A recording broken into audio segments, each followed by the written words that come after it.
स्वागत है आपका खबरों की खबर में और मैं हूं आपके साथ वक्ता। क्या ये किसी मंत्री को शोभा देता है कि वो किसी महिला के बारे में ये कहे कि वो ड्रग्स लेकर ये बयान दे रही है?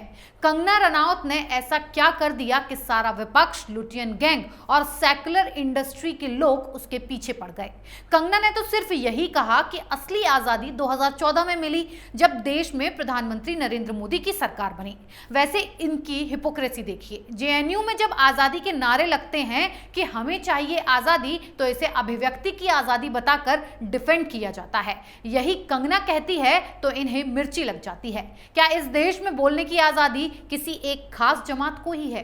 यही है आज का बड़ा मुद्दा, क्योंकि नेशनल फिल्म फेयर अवार्ड और हाल ही में पद्मश्री अवार्ड पा चुकी कंगना रनौत आजकल एक बार फिर सुर्खियों में आ गई हैं।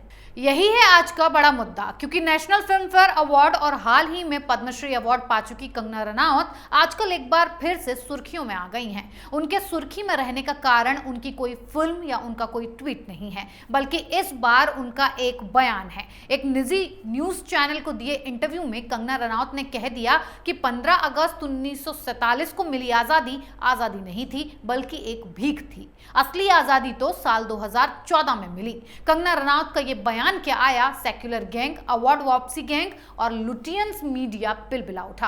कंगना रनौत को ट्रोल किया जाने लगा, उन्हें भला बुरा कहा जाने लगा। सबसे पहले आपको ये बताते हैं कि कंगना रनौत ने कहा क्या था।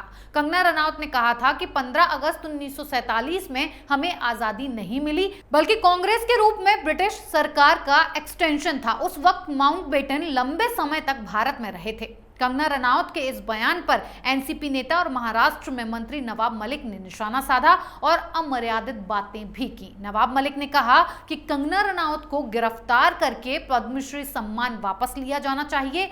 पद्मश्री देने वाले लोगों ने इनको आगे किया है कि आजादी 2014 में मिली, 1947 में आजादी भीख में मिली थी। गांधी जी से लेकर कई स्वतंत्रता सेनानियों का ये अपमान है। कंगना ने जो बयान दिया, हम उस बयान की कठोर शब्दों में निंदा करते हैं। जिस तरह से ये कहा जा रहा है कि 1947 की आजादी भीख में मिली थी, हमें लगता है स्वतंत्रता सेनानियों को अपमानित किया गया है। मोहतरमा मलाना क्रीम लेकर ज्यादा बोल रही हैं। मलाना क्रीम का डोज ज्यादा हो गया है, इसीलिए ऊल जुलूल की बातें कर रही हैं। हम मांग करते हैं कि केंद्र सरकार कंगना रनौत का पद्मश्री वापस ले। वहीं आम आदमी पार्टी की राष्ट्रीय कार्यकारिणी सदस्य प्रीति शर्मा मेनन ने मुंबई पुलिस में शिकायत दी है कि कंगना के खिलाफ देशद्रोह और भड़काऊ भाषण की धाराओं में एफआईआर कर कार्रवाई की जाए। इन सबसे अलग कांग्रेस इस बयान को लेकर ज्यादा ही मुखर नजर आई।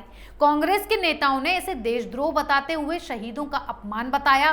कांग्रेस के वरिष्ठ नेता रणदीप सुरजेवाला ने कहा कि आजादी के 75वें साल में आजादी के रणबांकुरों का अपमान और गांधी, नेहरू, पटेल, बोस, भगत सिंह और लाखों स्वतंत्रता सेनानियों का संघर्ष व बलिदान वो नहीं समझ सकते जो अंग्रेज के पिट्ठू थे। इसीलिए जेड सुरक्षा और पद्मश्री प्राप्त अनुयायियों को आजादी संग्राम को बदनाम करने की सुपारी दी गई है। वहीं कांग्रेस के वरिष्ठ नेता आनंद शर्मा ने भी कहा कि कंगना रनौत का बयान महात्मा गांधी, पंडित नेहरू और सरदार पटेल जैसे स्वतंत्रता सेनानियों का ही नहीं, बल्कि सरदार भगत सिंह, चंद्रशेखर आजाद जैसे क्रांतिकारियों के बलिदान का भी अपमान है।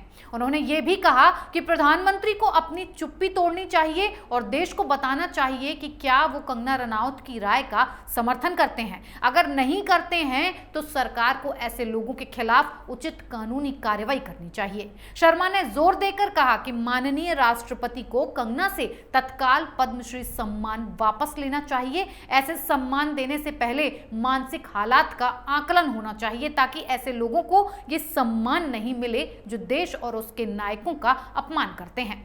कंगना की टिप्पणी पर प्रतिक्रिया व्यक्त करते हुए कांग्रेस प्रवक्ता गौरव वल्लभ ने कहा, मैं मांग करता हूं कि कंगना रनौत को अपने बयान के लिए सभी देशवासियों से माफी मांगनी चाहिए, क्योंकि इससे हमारे स्वतंत्रता आंदोलन और स्वतंत्रता सेनानियों का अपमान हुआ है। उन्होंने साथ में यह भी कहा कि भारत सरकार को ऐसी महिला से पद्मश्री सम्मान वापस ले लेना चाहिए जिसने महात्मा गांधी, सरदार पटेल, सुभाष चंद्र बोस, पंडित नेहरू, सरदार भगत सिंह का अपमान किया हो। ऐसे लोगों को पद्मश्री देने का मतलब है कि सरकार इस तरह के लोगों को बढ़ावा दे रही है।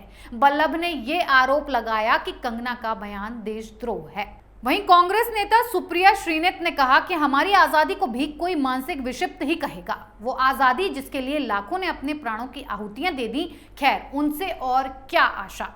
वहीं कुछ बीजेपी नेताओं ने भी कंगना को निशाने पर लिया और बीजेपी सांसद वरुण गांधी ने कंगना का एक वीडियो ट्वीट करते हुए लिखा, कभी महात्मा गांधी जी के त्याग और तपस्या का अपमान, कभी उनके हत्यारे का सम्मान और अब शहीद मंगल पांडे से लेकर रानी लक्ष्मीबाई, भगत सिंह, चंद्रशेखर आजाद, नेताजी सुभाष चंद्र बोस और लाखों स्वतंत्रता सेनानियों की कुर्बानियों का तिरस्कार। इस सोच को मैं पागलपन कहूं या फिर देशद्रोह।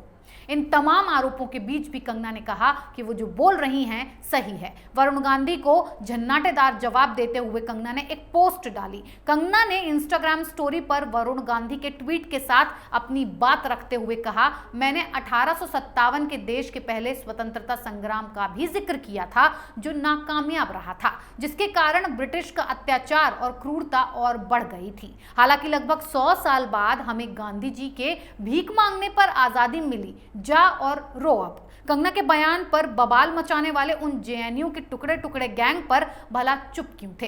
अब आजादी मांगी जा रही थी जब नारे लग रहे थे हमें आजादी चाहिए, जब देश 1947 में ही आजाद हो गया तो फिर जेएनयू में आजादी क्यों मांगी जाती है? तब तो ये सेक्युलर गैंग चुप्पी साध लेता है। वहीं जब शाहीन बाग में आजादी मांगी जा रही थी और सलमान खुर्शीद समेत तमाम कांग्रेस नेता उसका समर्थन कर रहे थे, तब क्यों नहीं कहा गया कि आजादी तो हमें पहले ही मिल गई है? जब आज भी कश्मीर में हर रोज आजादी मांगी जाती है, तब ये सवाल क्यों नहीं उठाया जाता कि आजादी मांगना गलत है? हम 1947 में ही आजाद हो चुके हैं। क्या उनकी आजादी की मांग गांधी, नेहरू, भगत सिंह, सुभाष चंद्र बोस, चंद्रशेखर आजाद और आजादी के बलिदानियों का अपमान नहीं है? और अगर है तो उन पर कार्रवाई क्यों नहीं की गई?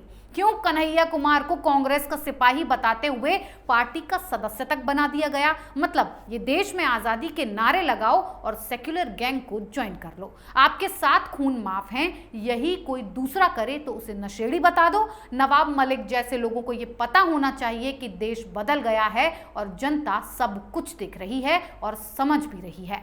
इस खबर में फिलहाल इतना ही। बने रहिए कैपिटल टीवी के साथ। जय हिंद। मैं राजनीति करता नहीं, पर राजनीति को बहुत गहरे तक समझता हूं। मैं लोगों के बीच रहता हूं, लोगों के मन को अच्छे से जानता हूं।